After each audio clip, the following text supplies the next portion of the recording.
Cuando nos enfrentamos a la palabra país, encontramos varias definiciones y en este caso vamos a usar la formulada por el diccionario de Oxford, donde nos empieza a hablar que es un territorio ocupado para una comunidad de personas que comparte un mismo origen, unos vínculos históricos y religiosos. Y al resaltar las partes fundamentales de esta definición, vemos que país entonces podemos comprenderlo como una sociedad o comunidad de personas que comparten elementos comunes, que están dentro de unos límites territoriales que claramente hay que leer esto bajo una inmersión en el espacio con unas características propias geográficas de sitio y que está también bajo una influencia estatal. Y todo esto se empieza a unir cuando lo ponemos bajo una historia que es lo que le da una identidad, un vínculo y un sentido a todo esto que acabamos de mencionar.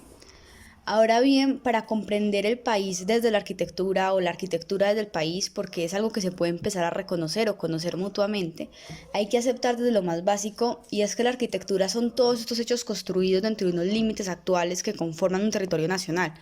Eso inevitablemente empieza a conferirle al proyecto unas particularidades y esto se da gracias a que está dentro de un tiempo y un lugar específico que hay que hacer un rastreo casi que historiográfico para empezar a entender de dónde viene toda esta identidad. Es para una comunidad específica y también está bajo una influencia del Estado, que al final es una interpretación de una retórica de poder, de un simbolismo o de unos azares de la política nacional.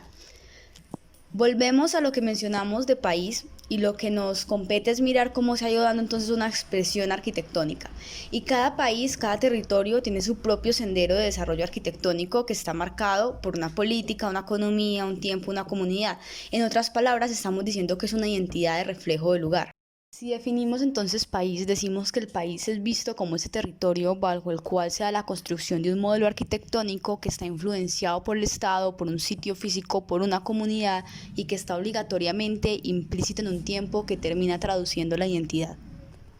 Aquí debemos resaltar algo y es que cuando hablamos de la identidad de país, esto es muy distinto simplemente a decir o a hablar de una reproducción de un estereotipo o adoptar un estereotipo ajeno a nosotros, sino que para lograr esta identidad tenemos que prestar mucha atención a lo que es el sitio físico y la comunidad. Y ese sitio físico casi que es el reflejo de la vivencia del lugar, esa conciencia geográfica y los materiales locales. Y cuando hablamos de la comunidad también se hace implícito hablar de una identidad y un simbolismo. En otras palabras, lo que estamos diciendo es que para poder hacer una verdadera lectura o para poder llegar a una verdadera identidad de la arquitectura de país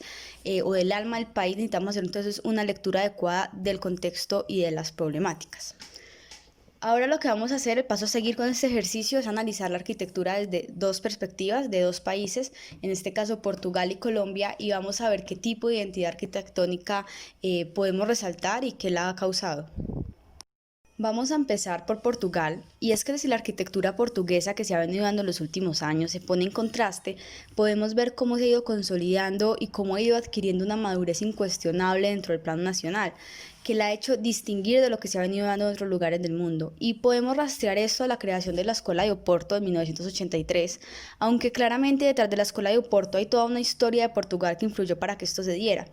Pero como podemos ver en las obras que se presentan, la obra o las obras tienen un lenguaje en común muy simplificado, una modernidad minimalista, una honestidad estructural, casi que un monumentalismo, una pureza de los espacios y de los volúmenes y un gran manejo de la luz. También vemos la fuerte relación de la arquitectura portuguesa con la arquitectura tradicional y voy a mencionar acá a Fernando Tavora, lo que Siso y Soto de Moura definen como el abuelo de todo este movimiento, y habla de que la arquitectura en verdad tuvo lugar cuando se pudo poner en cuestionamiento a la modernidad, al tiempo que se le encontró un valor a toda la experiencia, a los contextos locales, y en ese diálogo fue que nació esa arquitectura. Laurenco, también el filósofo portugués, en el 2000 le da una reflexión sobre estos temas, y parafraseándolo un poco, él habla de cómo el éxito fue entender la tradición no como una continuidad, sino que está sujeta a cuestionamientos, y sin embargo lograr aprender de ella para aceptar casi que de manera innovadora y lograr articular los tiempos históricos y estéticos y sociales con toda una condición política y cultural. Y así es que Portugal ha logrado una identidad tan marcada y tan madura de la arquitectura de su país. Entrando a revisar rápidamente la arquitectura bajo los lentes de lo que es el país, podemos ver tres momentos. Un primer momento fue ese mestizaje, donde Portugal siempre fue un país receptor, incluso en la Segunda Guerra Mundial, cuando se declaró un país neutro y empezó a recibir una gran cantidad de personas que emigraban a la península ibérica. Pero lo que siempre tuvo Portugal era una gran capacidad para recibir todas estas nuevas identidades sin abandonar la propia. Entonces la identidad era algo lejos de ser estático y rústico y no entendido en el tiempo, sino que él da un espacio para que unas nuevas ideas, unos nuevos objetos y las experiencias cobren valor.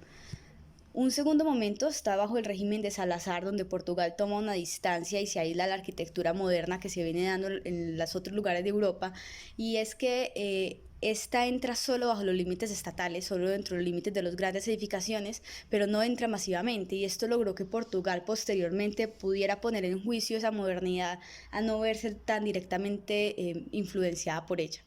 Un tercer momento es entonces ya la madurez de Portugal, donde estos dos factores anteriores ya se unen. Y es que después de la posguerra, cuando ya llega una democracia y una prosperidad, se pone sobre la mesa lo vernáculo, lo local, y se comienza a asociar la escala de la vivienda vernácula incluso con el modulor de Le Corbusier, y se reflexiona en cuanto la adaptación al terreno de esta arquitectura vernácula, los juegos volumétricos, y se reduce el tejado moderno, por ejemplo, a un único plano y expresar esos volúmenes de la forma más pura posible. En 1988, Fernando Tavora habla que el éxito de esta arquitectura fue poner en contacto esa tradición y esa modernidad y poner en evidencia la racionalidad de las concepciones arquitectónicas del carácter popular, el acierto de las técnicas en consonancia a las condiciones geográficas y los medios de la producción local.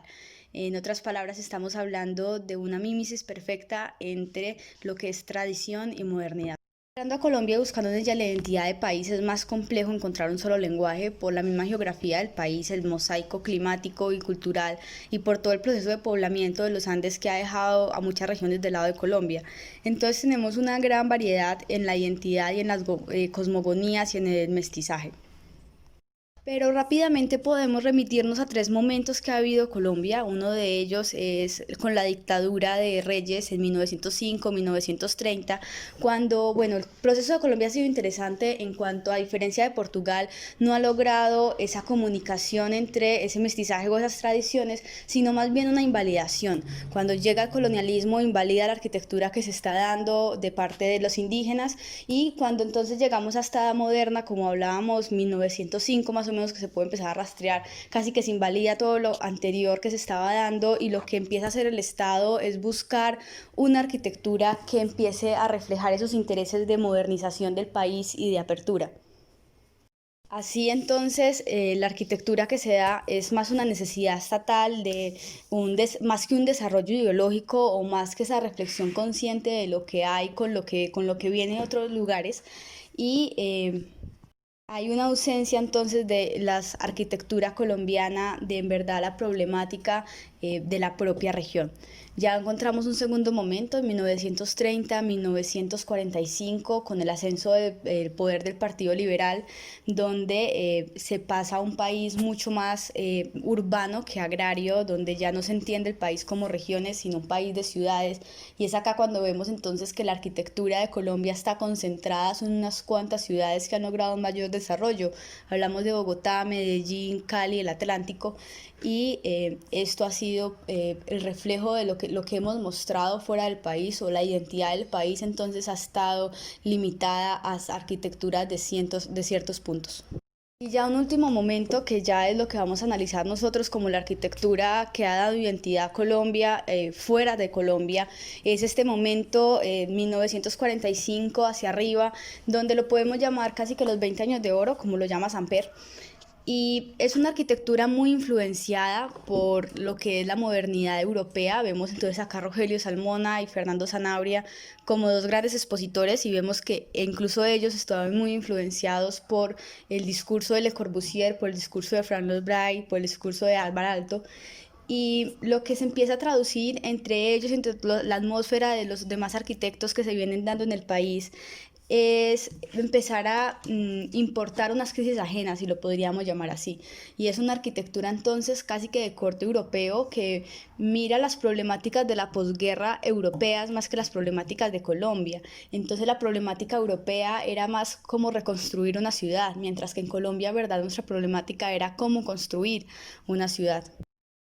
Ahora vamos a revisar rápidamente una obra de Rogelio Salmona, La Casa de Huéspedes, que representa en verdad una identidad de lo que se venía dando en esa época de la arquitectura de país o cómo se había empezado entonces esta reflexión de cómo desarrollar una arquitectura partiendo desde país. Y si bien no es una obra tan mencionada como Las Torres del Parque, La Casa de Huéspedes también tuvo una gran importancia, en especial porque fue después de los 80 cuando ya Salmona tenía un gran bagaje o una gran reflexión.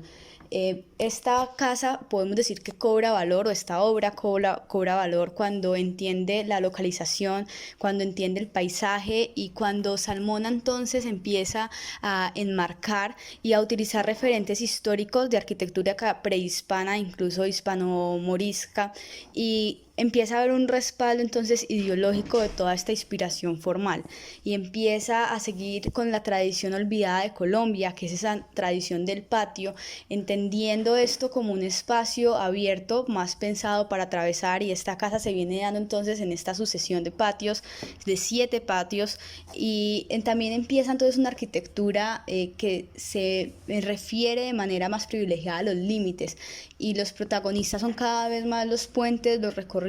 y el paisaje que está acotado en estos marcos de ventana, los patios hundidos, las visuales cerradas, la semitransparencia de las celosías, y entonces empieza a configurar todo este mundo real, retórico, de infinitud y de conjunto de incertidumbre. Ahora bien, si miramos la arquitectura que se ha venido dando en Colombia actualmente, no podemos afirmar que es una arquitectura sin identidad, pero lo que sí podemos decir es que es una arquitectura